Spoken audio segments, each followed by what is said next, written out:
మొదటి కార్యక్రమం అనేది మేము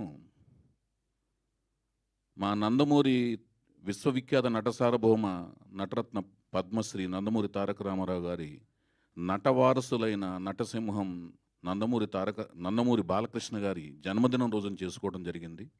అది కూడా ఒక ఆస్పిషియస్ డే మాకు నందమూరి వంశ వీరాభిమానులందరికీ.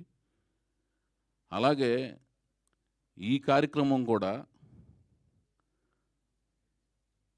ఘట్టమనేని మహేష్ బాబు గారి సూపర్ స్టార్, ప్రజెంట్ సూపర్ స్టార్గా భావిస్తున్న, కీర్తించబడుతున్న ఘట్టమనేని మహేష్ బాబు గారి జన్మదిన రోజున జరుపుకోవడం కూడా నాకు పర్సనల్గా ఒక ఆనందదాయకమైన అంశం కింద భావిస్తున్నాను. అది ఎందుకంటే ఎలా అంటే, నేను నందమూరి వంశ వీరాభిమానిగా, అంటే రామారావు గారి అభిమానిగా, మా గుడివాడలో అభిమాన సంఘం నడుపుతున్న సమయంలో కృష్ణ గారి అభిమానులతోనూ, అక్కినేని నాగేశ్వర గారి అభిమానులతోనూ, అలాగే శోభన్ బాబు గారి అభిమానులతో అందరితో ఆర్గ్యుమెంట్లు, వాదోపవాదాలు, తర్క వితర్కాలు చాలా చేసుకుంటూ ఉండేవాడిని. కానీ అందరూ సోదరులాగా ఉండేవాళ్ళం. అదే కల్చరు నేను ఇక్కడ వచ్చిన తర్వాత ఏ హీరోతో చేసినా కూడా అందరు అభిమాన సంఘాల వాళ్ళు షూటింగ్లకు వస్తుండేవాళ్ళు. ఉదాహరణకి మహేష్ బాబుతో షూటింగ్ చేసినప్పుడు మహేష్ బాబు గారి అభిమాన సంఘాలలో వచ్చి నన్ను సోదరుడిగా భావించేవాళ్ళు. అలాగే నేను నాగార్జున గారితో షూటింగ్ చేస్తున్నప్పుడు నాగార్జున గారి అభిమాన సంఘం వాళ్ళు వచ్చి కూడా షూటింగ్లో నన్ను సోదరుడిగా భావించేవాళ్ళు. ఇంకా హరికృష్ణ గారితో చేస్తున్నప్పుడు, బాలకృష్ణ గారితో చేస్తున్నప్పుడు మా నందమూరి వంశ వీరాభిమానులందరూ కూడా నన్ను చాలా సోదరుడిగా హక్కును చేర్చుకున్నారు. అలాగే నేను పవర్ స్టార్, మెగాస్టార్ మేనల్డ్ అయిన సాయిధరం తేజ్ చేసినప్పుడు కూడా వాళ్ళ అభిమానులు కూడా వచ్చి నన్ను అభిమాని కిందే, సోదరుడి కింద, అభిమాన కులం అనే ఒక సోదరుడి కింద నన్ను సోదరుడిగా భావించారు. సో అలా నన్ను భావించారు, అక్కడ కూడా అలా భావించారు. సినిమా ఫీల్డ్కి వచ్చి అసిస్టెంట్గా, అసోసియేట్గా, కో డైరెక్టర్గా నేను పనిచేస్తున్న రోజుల్లో వైజయంతి మూవీస్ అనే ఒక అద్భుతమైన సంస్థ, ఇప్పుడు కూడా అది అద్భుతమైన సంస్థే, ఎప్పటికీ అలాగే ఉంటుంది. మా నందమూరి తారక రామారావు గారు దానికి పేరు పెట్టారు. దానికి ఆ సంస్థ ఎప్పటికీ అలాగ విరాజిల్లుతూనే ఉంటుంది. ఆ సంస్థలో నేను అసోసియేట్గా, కో డైరెక్టర్గా పనిచేస్తున్నప్పుడు అశ్విని దత్ గారు నాకు మాట ఇచ్చారు, దర్శకుడిగా నేను చేస్తాను చౌదరి అని. అందువలన అక్కడే ఉండిపోవటం జరిగింది. ఆయన ఒకానొక సందర్భంలో ఘట్టమనేని శివరామకృష్ణ గారు, అంటే కృష్ణ గారి దగ్గర నా ప్రస్తావన తీసుకొస్తే, దర్శకుడు చేద్దాం అనుకుంటున్నానని ప్రస్తావన తీసుకొచ్చినప్పుడు కృష్ణ గారు సరే ఇచ్చేద్దాం అన్నారు. మరి స్టోరీ చెప్పటానికి ఎప్పుడు పంపించమంటారు అని కృష్ణ గారిని దత్తు గారు అడిగారు. ఎందుకు, మన రాఘవేంద్రరావు దగ్గర చేస్తున్నానని చెప్పావు కదా, స్టోరీ చెప్పడం ఎందుకు అవసరం లేదు, మీరు ప్రకటన ఇచ్చేసుకోండి, ఎవరు హీరోయిన్ అనుకుంటున్నారు అని అన్నారు. నాకు అప్పుడే హిందీలో పరిచయమైన శిల్పా శెట్టి గారి మీద నా దృష్టి ఉందన్నమాట. సో శిల్పా శెట్టి గారని నేను చెప్పటం. సో అప్పటి బిఏ రాజు గారు ఈ కృష్ణ గారి అభిమాన సంఘంలో సూపర్ హిట్ మ్యాగజైన్ రన్ చేస్తుండగా, ఆ సూపర్ హిట్ మ్యాగజైన్లో ఫస్ట్ న్యూస్ లాగా వచ్చిందనమాట. వైవిఎస్ చౌదరి దర్శకత్వంలో వైజయంతి మూవీస్ బ్యానర్ మీద కృష్ణ గారు హీరోగా, శిల్పా శెట్టి హీరోయిన్లుగా, వైవిఎస్ చౌదరి దర్శకత్వంలో అని నా మొట్టమొదటి ప్రకటన వచ్చింది. మొట్టమొదటి దర్శకత్వం అనే ప్రకటన వచ్చింది. సో అలాగా ఆయన అంత ఈజీగా దర్శకత్వం అనేది నాకు అవకాశం ఇస్తానని, రాఘవేంద్రరావు గారి దగ్గర చేస్తున్నాడు కదా అవకాశం అనేది, అంతే ఈజీగా నేను డైరెక్టర్ అయిన తర్వాత, శ్రీ సీతారాముల కళ్యాణం చూస్తున్నారండి, సీతారామరాజు సినిమాలు అయిన తర్వాత మహేష్ బాబు రాజకుమారుడు షూటింగ్ జరుగుతుండగా నేను యువరాజు కథను కూడా ఒక 2-3 నిమిషాలు చెప్పాల్సి వచ్చింది. మొదటి సినిమా అయింది, రిలీజ్ కాలేదు. గుడివాడలో నేను అభిమాన సంఘంలో తిరుగుతున్నప్పుడు అభిమానులతో పాటు, కృష్ణ గారి అభిమానులతో పాటు మహేష్ బాబు సినిమాలను చూశాను. నాకు కృష్ణ గారు వీళ్ళందరూ మీరు రామారావు గారి అభిమానులు కాబట్టి వాళ్ళంటే పడేది కాదు, కానీ మహేష్ బాబు అంటే ఎందుకో చైల్డ్ ఆర్టిస్ట్గా ఉన్న కాడి నుంచి చాలా ఇష్టం అన్నమాట. ఆ ఇష్టం అనేది అనుకోకుండా ఆయనకే కథ చెప్పాల్సిన పరిస్థితి వచ్చినప్పుడు ఆ 10 నిమిషాలు 5 నిమిషాల్లో యువరాజు కథ అని చెప్పడం జరిగింది. చాలా సెన్సిటివ్ ఎలిమెంట్ ఆ కథ. అలాగే ఆయనకి వెంటనే నచ్చేసింది. రాజకుమారుడు చేస్తున్న టైంలో సెట్స్లో గోల్కొండ ఫోర్ట్లో 10 నిమిషాలు చెప్తుండగా ఆయనకి వెంటనే నచ్చేసింది. నచ్చేసి ఆయన అన్నారు, ఆయన దగ్గర అప్పటికి కృష్ణ గారి దగ్గర 10-12 మంది ప్రొడ్యూసర్లు వెయిట్ చేస్తున్న టైంలో ఆయనకి కథ నచ్చేసి, ఏమండి మీరు మంచి ప్రొడ్యూసర్‌ని తీసుకురండి. ఇయన్నీ పట్టించుకోవద్దు. 10, 12 మంది వెయిట్ చేస్తున్నారని. మీరు ఒక ప్రొడ్యూసర్‌ని తెచ్చుకుంటే, నేను రెండవ సినిమా కింద ఈ సినిమా చేస్తున్నాను అని మాటిచ్చారండి. నా మొదటి సినిమా, రెండో సినిమా చూడకుండా. అది ఆయన నా మీద ఉంచిన నమ్మకం అనమాట. నేను చెప్పిన విధానం గాని, అది గాని ఆయన ఎందుకో ఇన్‌స్పైర్ అయ్యాడాయన. ఎందుకో నచ్చింది. ఆయన నా మీద ఉంచిన నమ్మకం అనేది నాకెంతో ఆత్మీయంగానో, ఆప్తుడిలాగా భావించాను. అదే ఆత్మీయత, ఆప్తుడుగా నన్ను భావించిన ఆ అనుబంధం అదంతా కూడా సినిమా త్రూఅవుట్, యువరాజు త్రూఅవుట్ నేను అది కొనసాగింది. తర్వాత కూడా కొనసాగింది. యువరాజు దరిమిలా జరుగుతున్న చర్చలు, వాదోపవాదాలు, సినిమా నిర్మాణ కార్యక్రమాలు జరుగుతున్నప్పుడు ఆయన మరీ పట్టుబట్టి, మీరు సొంతంగా నిర్మాణ సంస్థ పెట్టండి. ఎందుకు ఈ చర్చలు, గిర్చలు? మీరు నిర్మాణ సంస్థ పెడితే నేను కథానాయకుడిగా ఉండి సినిమా చేస్తానంటే, ఆయన చెప్పిన మీదటే నేను బొమ్మరిల్లు అనే సంస్థ పెడతాం జరిగింది. ఆయన ఇంకా నాకు ఇష్టం లేదు యాక్చువల్‌గా నిర్మాతను అవ్వటం అనేది.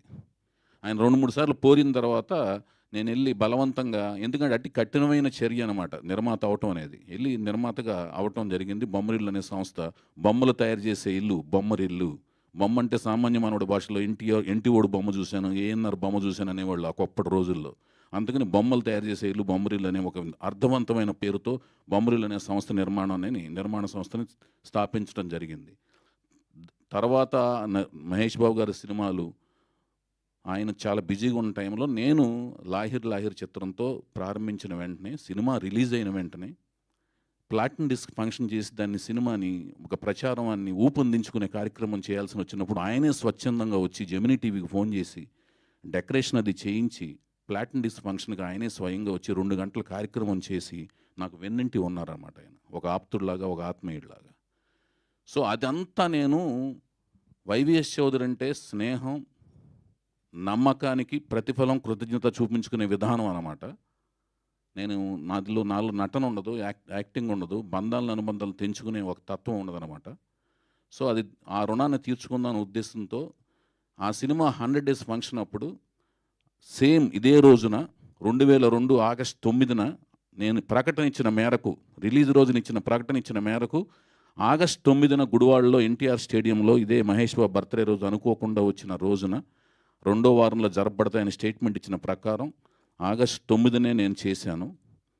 చేసి రాజమండ్రి నుంచి దాదాపు ఆ రోజుల్లో 3 నుంచి 4 లక్షల రూపాయల క్రాకర్స్ తెప్పించి హ్యాపీ బర్త్డే మహేష్ బాబు అని చెప్పేసి నేను క్రాకర్స్ కాల్పించడం, అదంతా జెమినీ టీవీలో ఆ రోజున లైవ్ టెలికాస్ట్లో కూడా రావటం కూడా జరిగింది. సో అంతటి అనుబంధం, ఆత్మీయత ఉంది. అనుకోకుండా మళ్ళీ ఇదే రోజున ఈ ఫంక్షన్ చేసుకోవటం కూడా నాకు ఒక కోఇన్సిడెంటల్గా, యాదృచ్ఛికంగా నేను భావిస్తున్నాను. సో అంతటి ఒక బ్యాక్ అనుబంధం, ఎమోషన్ ఉంది ఈ కార్యక్రమానికి. ఇక ఈ కార్యక్రమానికి వస్తే, ఈ కార్యక్రమంలోని మెరుపులు ఏంటంటే, ఒక కథ సర్వేంద్రియానం నయనం ప్రధానం. అంటే దృశ్యం అనేది ప్రధానం. సినిమాకి దృశ్యం అనేది మెయిన్. దృశ్యం అంటే కథనం. కథ నేను రాసుకున్నాను. కథనం అనేది నా ఆలోచనలోంచి అర్థవంతమైన, సమర్థవంతమైన మాటలు రాయటానికి ఒక అద్భుతమైన వ్యక్తి కావాలని తపన పడుతున్న టైంలో పీపుల్ స్టార్ నారాయణమూర్తి గారు నాకు కంచె రిలీజ్ అయిన టైంలో నాకు ఇదే ప్రసాద్ ల్యాబ్ కాంపౌండ్లో ఎదురయ్యారు. నాకు ఆయన నన్ను bus south India Subhash guy అని సరదాగా అంటుంటారు నన్ను నారాయణమూర్తి గారు. ఎప్పుడు నుంచిన ఆయన ఆవేశం అలా ఆయన చుట్టూ తిరుగుతుంటుంది. ఆయన మనిషి ఎలా ఉన్నా, ఆయన చాలా ఆవేశపరుడు. ఆయన కూడా నాకు ఇన్స్పిరేషన్ అనమాట. ఆయన ఈవి సత్యనారాయణ గారు నేను బ్యానర్ పెడతాక ఇంకో రకమైన ఇన్స్పిరేషన్ అనమాట. సొంత బ్యానర్ పెట్టకపోతే వాళ్ళ ఈవీవి గారు సెకండ్ ఇన్నింగ్స్ లేదు. సొంత బ్యానర్ పెట్టకపోతే పీపుల్ స్టార్ నారాయణమూర్తి గారు మన ఆంధ్రప్రదేశ్కి పీపుల్ స్టార్గా కనపడేవాళ్ళు కాదు. వాళ్ళిద్దరికీ కూడా నేను లాహిర్ 100 డేస్ ఫంక్షన్ అప్పుడు సన్మానం చేసుకున్నాను. 100 డేస్ వేదిక మీద పిలిచి కృతజ్ఞతలు తెలియజేసుకున్నాను. సో ఆయన కనపడి కంచె సినిమా చూసారా, అద్భుతమైన డైలాగ్ రైటర్ వచ్చాడు, చాలా అర్థవంతంగాను సారవంతమైన మాటలు రాస్తున్నారు, వెళ్ళి అర్జెంటుగా చూడండి మీరు అని ప్రసాద్ ల్యాబ్లో కనపడి నన్ను అర్జెంటుగా పీవీఆర్లో ఎదురుగుండా, అప్పుడు సినిమాక్స్ అనమాట, రాఘేంద్ర గారు సినిమాక్స్లో పంపించే సినిమా చూపించారు, చూడమని చెప్పొచ్చారు. సో నేను వెంటనే వెళ్ళి చూడటం జరిగింది. చూసిన తర్వాత అర్రే ఇప్పుడు నేను సినిమా చేయట్లేదు, ఎందుకు నాకు ఆ సినిమా తర్వాత గ్యాప్ వచ్చింది. అంటే రే సినిమా ఇంకా పోస్ట్ ప్రొడక్షన్ వర్క్లో జరుగుతుంది, మళ్ళీ ఎప్పుడు సినిమా తీస్తానో ఏంటో సినిమా తీసినప్పుడు మాత్రం డెఫినెట్గా ఈ డైలాగ్ రైటర్ గారినే పెట్టుకోవాలి, ఈయన ఎవరు నాకు పరిచయం లేదు, ఎలాగో అప్రోచ్ అవుదాంలే అని అనుకుంటా గ్యాప్ ఇలా అయింది. ఈలోగా ఈయన ఆరోహణ క్రమంలో ఇలా పెరుగుతూ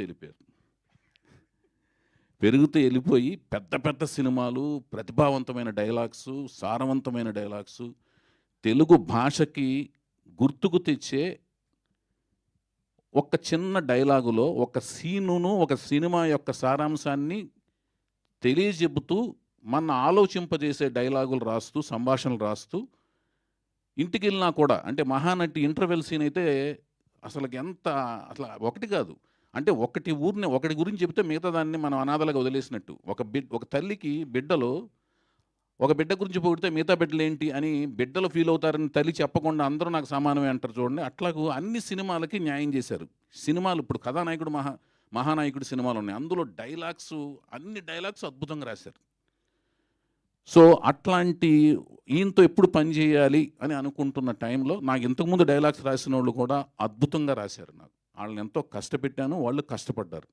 ఉదాహరణకి నాకు ఫస్ట్ సినిమా నాకు ఎంతో ఇష్టపడి, నేను ఎంతో అభిమానించి చేరువయ్యి రాయించుకున్నది జంజాల్ గారితో నా ఫస్ట్ ఫిలిం. ఆయనకి నేను ఫ్యాన్ని. రెండో సినిమా పోసాన కృష్ణమురళి. అలాగే తర్వాత నుంచి నాకు పరిచయం అయ్యాడు చింతపల్లి రమణ గారు. ఆయన ఎక్సలెంట్గా, ఆయనతో అసోసియేషన్ చాలా సినిమాలు కొనసాగింది. ఆయన అన్ని రకాలుగా కష్టపడ్డారు. చింతపల్లి రమణ గారు అద్భుతంగా నాకు సహాయ సహకారాలు అందించారు. అద్భుతమైన విజయాలు ఆయన ద్వారా వచ్చినాయి నాకు. ఈ తర్వాత ఈయన నాకు నెక్స్ట్ సినిమా చేస్తే ఈయనతోనే చేయాలి అని అనుకున్న టైంలో ఈయన ఎదిగిపోయాడు. అన్నగారు మీరు ఎదిగినా నా పట్ల అదే, మీరు కంచెప్పుడు నేను చూసిన అదే విధేయత, అదే నేను అప్రోచ్ అయినప్పుడు అంతే స్నేహపూర్వక సంబంధాలతో. ఇంకొక అదృష్టం ఏంటంటే, ఈయనకి నాకు కామన్ ఫ్యాక్టర్ ఏంటంటే, రామారావు గారంటే నాకు ఎంత గాఢమైన అభిమానం ఉందో అంతకు మించిన గాఢమైన అభిమానం ఆయనకు కూడా ఉంది. ఆయన పట్ల స్టడీ ఉంది. సో మీ ఇద్దరం కలిసి పనిచేయడం అనేది నా అదృష్టం కింద భావిస్తున్నాను ఈ సినిమాకి. సో కథనం, దృశ్యం, సర్వేంద్రియానం నయనం ప్రధానం. అంటే దృశ్యం పరంగా నేను ఎంతో కష్టపడ్డానని నేను భావిస్తున్నాను, కష్టపడుతూనే ఉంటాను. సినిమా వరకు నేను చేయగలిగింది అదొకటే. కష్టపడాలి కూడా, అది నా కర్తవ్యం, అది నా బ్రెడ్ బటర్ అండ్ కీర్తి ప్రతిష్టల కోసం నేను చేయాలి. సో ఆయన దొరికారు. ఇక నయనం అంటే కళ్ళు కోల్పోయిన వాడికి శ్రవణం ప్రధానం అవుద్దన్నమాట. అంటే చెవుల ద్వారా విన్న తర్వాత ప్రపంచాన్ని ఊహించగలిగే శక్తి, సంపద ఓన్లీ చెవుల మీద డిపెండ్ అయి ఉంటాడు. అంటే శబ్దం, ఆ శబ్దంలో విని శబ్ద తరంగాల ద్వారా మీరు కూర్చోవచ్చండి కాసేపు. నా కాళ్ళు నొప్పులు వస్తున్నాయి, దయచేసి కూర్చోండి. నా కాళ్ళు ఎందుకు నొప్పులు వస్తున్నాయో అర్థం కాలేదు, దయచేసి ప్లీజ్. అయితే ఈ శబ్ద తరంగాలు వస్తుంటాయి కదా, ఈ శబ్ద తరంగాలు అనేది దృశ్యంతో పాటు ఈక్వల్గా ప్రధానమైనది శబ్ద తరంగాలు. దానికి సాహిత్యం, అంటే నేను నా సినిమాలు తయారవుతున్న కాడి నుంచి కూడా, ఫస్ట్ నుంచి కూడా నాకు సాహిత్యము, సంగీతం అనేది కథానాయకుడు, నాయకుల కింద ఫీల్ అవుతూ ఉంటాను, భావిస్తూ ఉంటాను. అట్లా నేను భావించినప్పుడు నా మొట్టమొదటి సినిమా నేను 13 ఏళ్ల తర్వాత ఎలాగ డైరెక్షన్ సంపాదించడం జరిగిందో అక్కినేని నాగార్జున గారి దృష్టిలోకి వెళ్ళి, నేను లాహిర్ సినిమాలో ఒక డైలాగ్ రాశాను. నేను అనుకున్నవి అచ్చిమాంబ, మనం అనుకున్నవి అప్పుడప్పుడు అనుకోనివి అప్పుడప్పుడు జరుగుతుంటేవి, అనుకున్నవి అప్పుడప్పుడు జరుగుతుంటవి, అనుకోనివి అప్పుడప్పుడు జరుగుతుంటాయి అని ఇది ఒక డైలాగ్ రాశాను, తిరకాసు డైలాగ్ లాంటిది. అలాగే నేను నేను నాగార్జున గారి దగ్గర అవకాశం పొందిన తర్వాత ఎందుకు పొందాల్సి వచ్చింది, నేను ఎన్టీ రామారావు గారి అభిమాన్ని. నాకు ఆ అవకాశం ఇచ్చింది ఎవరు? నేను నాగేశ్వరరావు గారితో విపరీతంగా వాదోపాదాలు చేస్తున్నవాడిని అగ్నిపుత్రుడు సినిమాలు చేస్తున్నప్పుడు.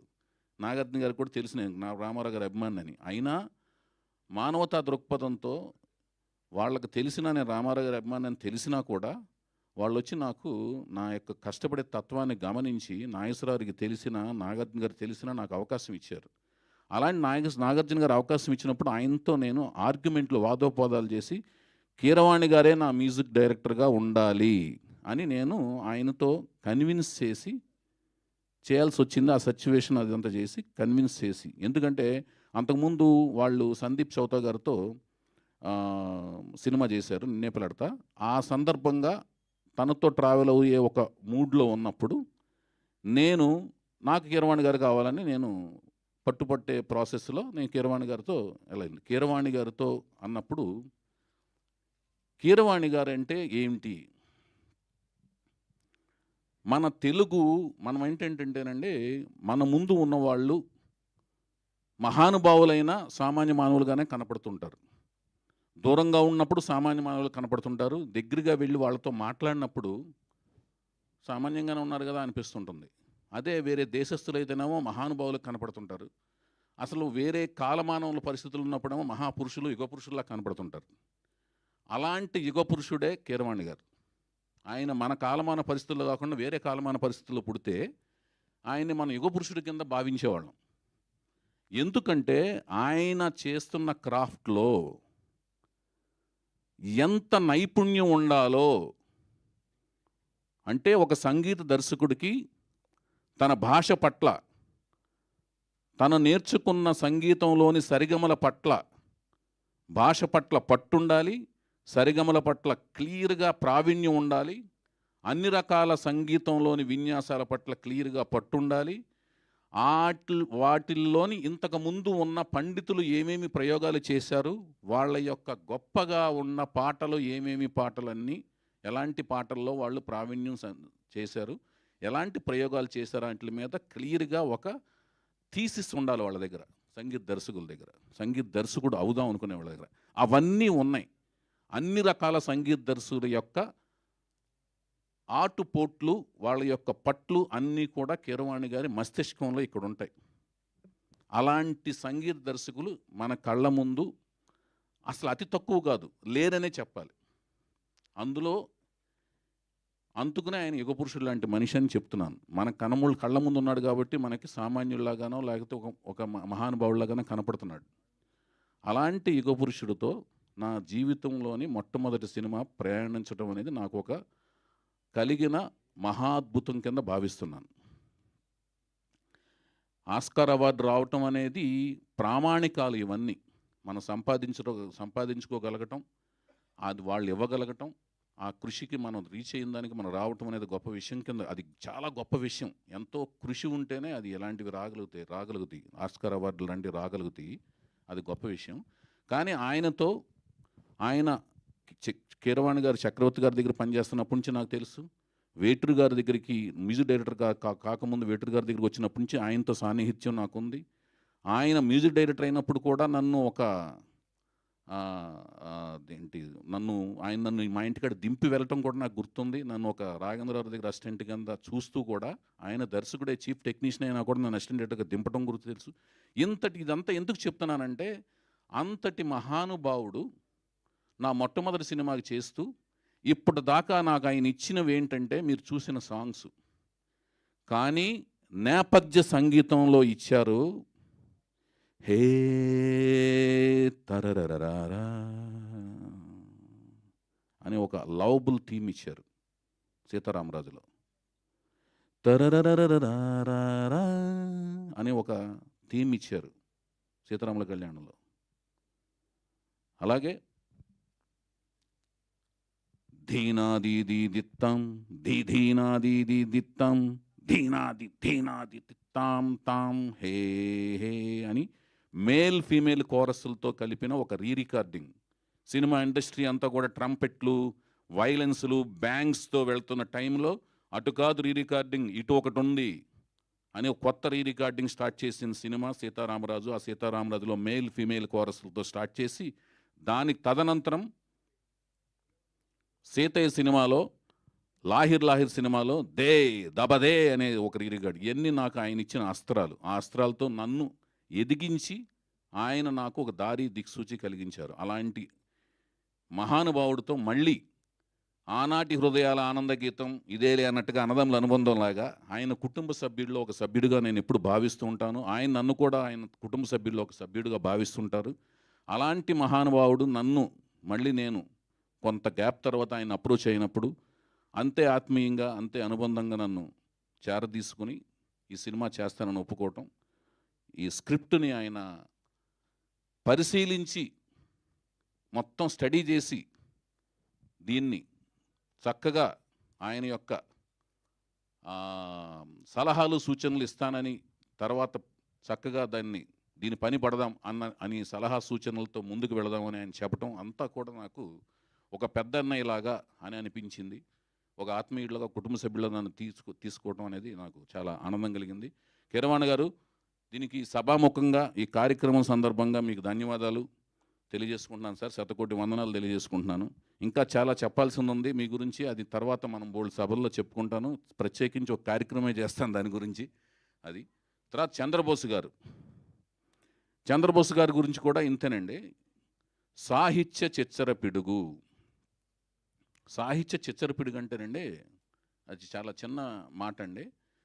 చిచ్చర పిడుగు అనే మాట ఏంటంటే, పెద్దవాళ్ళు చిన్నగా కనపడటం కంటే కూడా చిన్నగా ఉంటూ కూడా పెద్ద పెద్ద విషయాల్ని ఆవిష్కరించటం అనమాట. తను చిన్నపిల్లలా కనపడతాడు, పెద్ద పెద్ద విషయాలను ఆవిష్కరిస్తుంటాడు. ఇతనేనా ఇంత పెద్ద విషయాల్ని, ఇంత ఆలోచనల్ని, ఇంత థింకింగ్ ప్యాటర్న్ ఉన్నట్లని రాయగలుగుతాడు అని చూస్తేనేమో ఇలా వస్తాడు, కంగారుగా మాట్లాడుతుంటాడు, కుందేల్లాగా ఉంటాడనమాట. చాలా కుందేల్లాగా హడావుడి కంగారుగా మాట్లాడతారు, వెళ్ళిపోతుంటాడు. చూస్తేనేమో సాహిత్యం అద్భుతంగా ఉంటుందన్నమాట. ఆయన చూస్తే నమ్మశక్యం కాదనమాట. రాసిన ప్రతిదీ పండితులందరితోనూ మళ్ళీ రీచెక్ చేసుకునే ఒక వినయం ఉంది ఆయన దగ్గర. అందరి దగ్గర తన దగ్గర ఏమంటే నేను రాసింది కరెక్టేనా కదా, మళ్ళీ డైరెక్టర్ దగ్గరికి వెళ్తున్నాను, మళ్ళీ ఇది మాధ్యమాల్లోకి మార్కెట్లోకి వెళ్ళిన తర్వాత నేను ఒక మాట కూడా పడకూడదు, నేను తప్పేమైనా రాసుంటే నన్ను సవరించండి, నాకు తెలియజెప్పండి అనే వినయ విధేయతలు, అహంకారానికి లోను కాకుండా వినయ విధేయతలతో ఎప్పటికీ ప్రయాణించే ఒక వినయ విధేయతలు ఉన్న మహా వ్యక్తి, శక్తి మన సాహిత్య చిచ్చరపిడిగా నేను ముద్దుగా పిలుచుకునే చంద్రబోసు. ఆయన కూడా నాకు అరుదుగా, అంటే చాలా లేటుగా, ముందు నాకు వేటూరు సుందరమూర్తి గారు రాశారు, తర్వాత నాకు సీతారామ శాస్త్రి గారి మహా అనుభవంతో ప్రయాణం స్టార్ట్ అయింది నా జీవితం, సంగీతం పరంగా, సాహిత్యపరంగా. తర్వాత వేటూరు గారు నా గురువు గారు అనమాట. ఆయన దత్తపుత్రుడిగా, నేను సినిమా ఇండస్ట్రీ అందరికీ తెలుసు, నేను ఆ దత్తపుత్రుడిగా ఆయన వేటూరు గారు. తర్వాత చంద్రబోస్ గారు పరిచయం అయ్యారు. అలాగే మధ్యలో నారాయణ రెడ్డి గారితో కూడా కొన్ని పాటలు రాయించుకున్నాను. అక్కడి నుంచి చంద్రబోస్ గారితో స్టార్ట్ అయింది. చంద్రబోస్ గారు ఒప్పుకోవటం కూడా ఇది నేను ఒక అద్భుతమైన కార్యక్రమం కింద ఫీల్ అవుతున్నాను. ఇంతకుముందు నేను చెప్పిన మ్యూజిక్ డైరెక్టర్స్ విషయంలో కూడా కీరవాణి గారితో ప్రారంభించినా కూడా నేను మధ్యలో రమణ గోగుల్ గారితో, చక్రి గారితో, సందీప్ చౌతా గారితో, మణిశర్మ గారితో, వీళ్ళ నలుగురితో కూడా 4 సినిమాలు చేయటం జరిగింది. వాళ్ళు కూడా ఎంతో నాకు ఇష్టమైన, నేను ఎంత కష్టపెట్టినా మంచి ఇష్టమైన మ్యూజిక్ ఇచ్చారు. వాళ్ళకు కూడా థ్యాంక్ యూ చెప్తూ ఈ సందర్భంగా, అలాగే చంద్రబోస్ గారికి మరొకసారి ధన్యవాదాలు చెప్తూ, అసలు ఈ కార్యక్రమానికి మరొక ముఖ్యమైన విశేషం ఏంటంటే, లాస్ట్ ఈవెంట్లో మనము పరిచయం చేసుకున్నది నందమూరి తారక రామారావు గారని.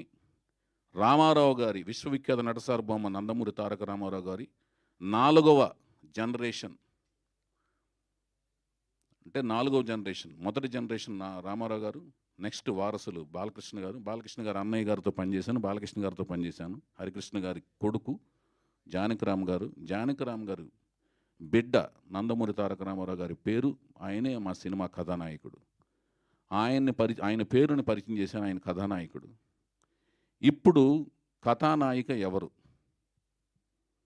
నేను చాలా సినిమాలకి నేను పరిచయం చేసే వాళ్ళకి కేర్ ఆఫ్ అడ్రస్గా నిలిచాను. దేవుడి దయ వల్ల, మా తల్లిదండ్రులు నాకు ఇచ్చిన జన్మ వల్ల, రామారావు గారు ఇచ్చిన స్ఫూర్తి వల్ల, ఎన్టీ రామారావు గారు ఇచ్చిన స్ఫూర్తి వల్ల, కృషి, పట్టుదల, దీక్ష ఆయన ఇచ్చి వెళ్ళారు. ఆ మార్గదర్శనం నడవటం వల్ల నేను నిలిచాను.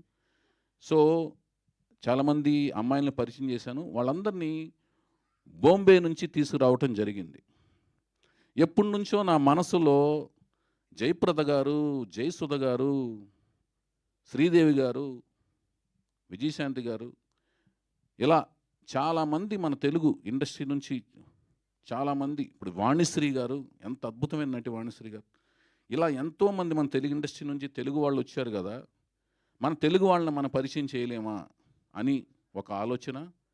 ఇంకా వీళ్ళకి డైరెక్టర్లకిను ఇండస్ట్రీకి బాంబే నుంచి ఇతర రంగాల నుంచి పరిచయం చేయడం తప్పితే మన తెలుగు వాళ్ళు వీళ్ళు దొరకరా అని మన తెలుగు వాళ్ళలో ఇలాంటి ఆలోచనలు ఎప్పుడో 2012లో 13లో వచ్చినప్పుడు దానికి కార్యరూపం దాల్చే కార్యక్రమంలో నేను వెతుకుతున్న ప్రాసెస్లో మన తెలుగు వాళ్ళలో ఒక అమ్మాయి నాకు ఒక సోషల్ నెట్వర్క్స్లో ఒక అమ్మాయి నా కళ్ళలో పడింది. ఆమె చక్కగా చాలా బాగుంది, చక్కగా 5 అడుగుల 7 అంగుళాల దాకా ఉంది, చక్కటి శంఖం లాంటి మెడ, చక్కటి కళ్ళు, కలువ పువ్వులు లాంటి కళ్ళు, మంచి ఐబ్రోసు, మంచి కవి చక్కటి హాయిగా ఆనందంగా ఉన్నప్పుడు, మంచి ఉత్సాహంలో ఉన్నప్పుడు ఆయన రాసుకున్న భాషలోంచి ఒక మంచి అందమైన జానపద కన్యకి ఒక కొలను పక్కన కూర్చుని సేదతీరినప్పుడు ఆయన రాసుకున్న భావుకతలోంచి రాసుకున్న ఒక కన్య ఎలాగుంటుందో అంతటి అందాలు అవన్నీ ఉన్న ఒక తెలుగు భారతీయ కన్యలాగా అనిపించినట్లుగా అనిపించింది ఆ అమ్మాయిని చూడగానే. అంటే ఇవన్నీ ఆలోచనలు అవన్నీ రూపం కల్పిస్తే ఈ అమ్మాయి ఫీచర్సు ఇలా అనిపించే అమ్మాయిలాగా అనిపిస్తుంది అని నాకు ఆలోచనలోకి వెళ్ళి డెఫినెట్గా ఈ అమ్మాయిని మనం హీరోయిన్గా పరిచయం చేస్తే బాగుంటుంది అనే ఒక ఆలోచన వచ్చిన వెంటనే నేను వెళ్ళి వాళ్ళని సంప్రదించడం. అనుకోని కారణాల వల్ల నా ప్రాజెక్ట్ డిలే అవటం వల్ల కొంచెం డిలే అయింది. చక్కటి నేను చెప్పినట్టుగా మంచి శంఖం లాంటి మెడ, మంచి కేసు సంపద బారుగా ఎక్కడ దాకా ఉంటుంది అమ్మాయికి, వెనక దాన్ని మన తెలుగులో పిరుదుల దాకా అంటాం, అక్కడ దాకా ఉంటుంది, ఒరిజినల్ హెయిర్ అది, చక్కటి కలుపు లాంటి కళ్ళు, కోటేరు లాంటి ముక్కు, మంచి లిప్సు.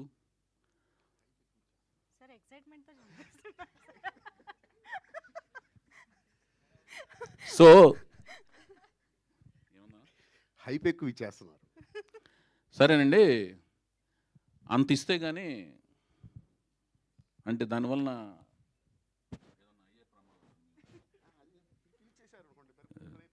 పిక్చర్ ఇవ్వకూడదు అదండి. అయితే అలాంటి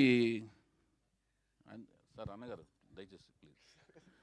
సరే, అయితే అంతటి లక్షణాలు ఉన్న ఒక అమ్మాయిని నేను అంటే ఇదంతా నా ఇమాజినేషన్స్లో మీరు చూసే పిక్చరు మీకు ఏమనిపిస్తుందో ఏంటో తెలియదు, కానీ నేను చూపించినప్పుడు అలా ఉంటుందనే ఉద్దేశంతో నేను చెప్పేది కూడా అదే. ఇప్పుడు ఇంతకుముందు కూడా చెప్పేది. ఇప్పుడు ఇలియానా అని ఒక డైరెక్టర్, నాకు ఇలియానా నా దృష్టిలో పడింది, ఇంకొక డైరెక్టర్ దృష్టిలో కూడా పడింది. ఇంకొక డైరెక్టరు చాలా మంచి హీరోయిన్లు ముగ్గురు హీరోయిన్లు పరిచయం చేశాడు, పెద్ద డైరెక్టర్ ఆయన కూడా. ఆయన 3 నెలలు కోచింగ్ ఇచ్చిన తర్వాత ఆ అమ్మాయికి ఎందుకో ఆయనకు నచ్చలేదు, ఆ సినిమాలోంచి ఆ అమ్మాయిని తీసేశాడు. బట్ నేను చాలా హ్యాపీ ఫీల్ అయ్యి ఆ అమ్మాయిని వెంటనే తీసుకున్నాను. నాకు ఆ అమ్మాయి చాలా బాగా నచ్చింది కాబట్టి నేను ఆ అమ్మాయిని సినిమాలో చూపించాను, మీ అందరికి కూడా నచ్చింది. ఇక్కడ నాకు నచ్చింది, నేను చూపించిన తర్వాత మీ అందరికి నచ్చచ్చు, అది అర్థమవుతుంది కదండి. నా కళ్ళతో నేను చూసి నేను ఊహించుకుని చెప్తున్నాను, ఓకేనండి. సినిమాలో చూసి చెప్పండి, ఫోటో రిలీజ్ చేసిన వెంటనే కన్ఫ్యూజ్ కాకండి, కన్క్లూజన్కి రాకండి దయచేసి, అర్థమైంది కదండి. దానికి సంసిద్ధంగా తయారు చేసి అద్భుతంగా చూపించడానికి నా ప్రయత్నం నేను చేస్తాను, నా కృషి నేను కృషి చేస్తాను, ఓకే. అయితే అలాంటి అమ్మాయిని వాళ్ళని ఒప్పించడం, ఆ అమ్మాయి దేవుడు దయ వల్ల మన తెలుగు కళ అయిన కూచిపూడి క్లాసికల్ డాన్సర్, ఓకేనండి. చిన్నప్పటి నుంచి క్లాసికల్ డాన్సరు, మన సినిమా దర్శకుల దగ్గర నుంచి కూడా అవార్డులు పొందింది ఆవిడ. దేవుడి దయ వల్ల నా దృష్టిలో పడింది, కొంచెం డిలే అయింది. ఆ డిలే అవటం అనేది ఆ అమ్మాయి మంచిగా జరిగిందని నేను ఫీల్ అవుతున్నాను. సో ఆ అమ్మాయి ఎవరో కాదు, ఆ పేరు చెప్పేస్తారా మీరు? మీకు తెలుసా అన్న? మీకు తెలుసా అన్న? మీకు తెలీదు? సారీ, నీకు తెలుసు కానీ నువ్వు చెప్పేరా చెప్తాను. నువ్వు వచ్చాక స్టేజ్ మీద నీకు ఏదన్నా కార్యక్రమం అవ్వాలి. ఆయన టీజ్ చేస్తున్నారు యాక్చువల్లీ, వర్ణించడం అంతా అయిపోయాక ఇంత గ్యాప్ వస్తే దీన్ని టీజింగ్ అంటారు సార్.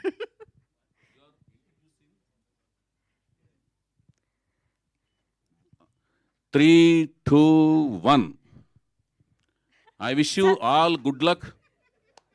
శ్రావణ శుక్రవారం సందర్భంగా, మొదటి శ్రావణ శుక్రవారం సందర్భంగా I wish you all good luck my dear heroine.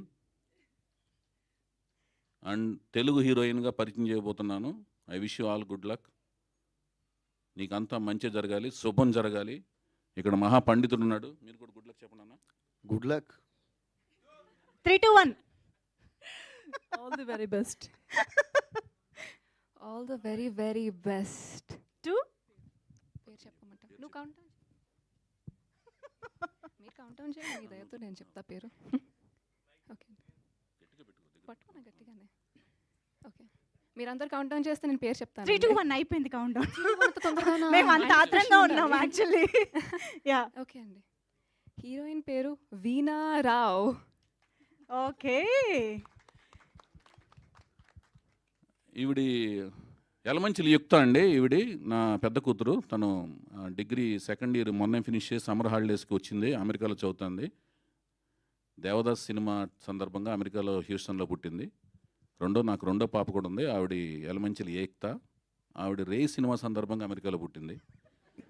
So నాకు తెలియక లాహిర్ లారి సినిమాలో ఒక డైలాగ్ పెట్టాను. రమాప్రభు గారు ఆ ముగ్గురు సిస్టర్స్ని తీసుకుని ఏంటి ఆదిత్య ఓం దగ్గరికి పెళ్లి చూపుల కోసం వెళ్తారు. అతను మ్యారేజ్ బ్యూరో నడుపుతుంటాడు.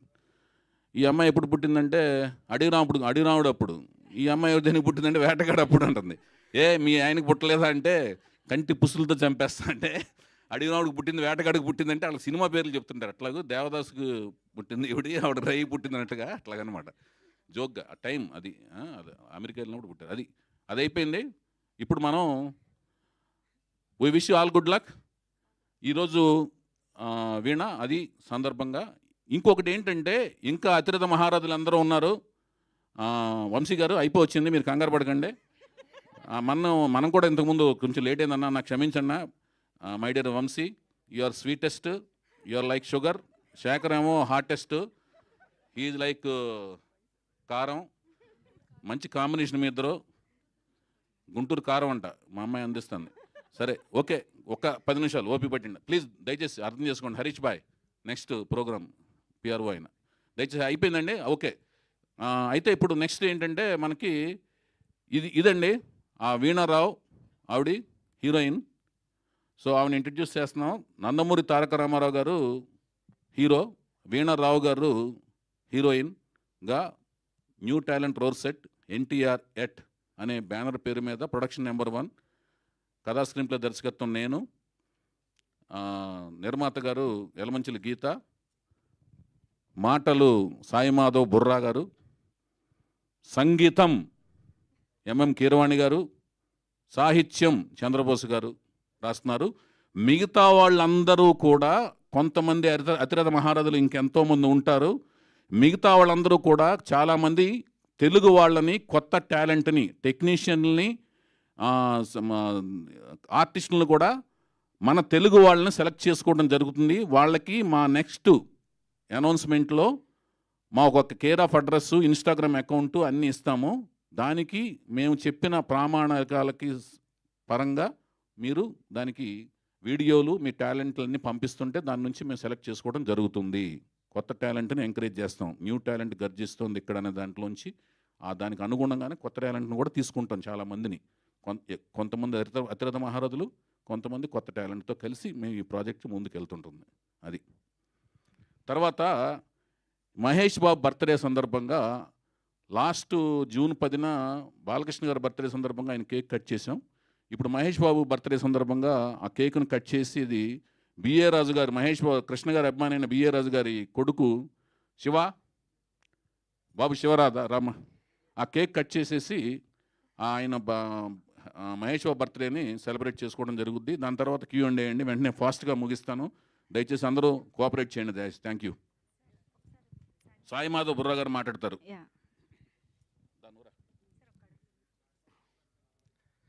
అందరికీ నమస్కారం అండి.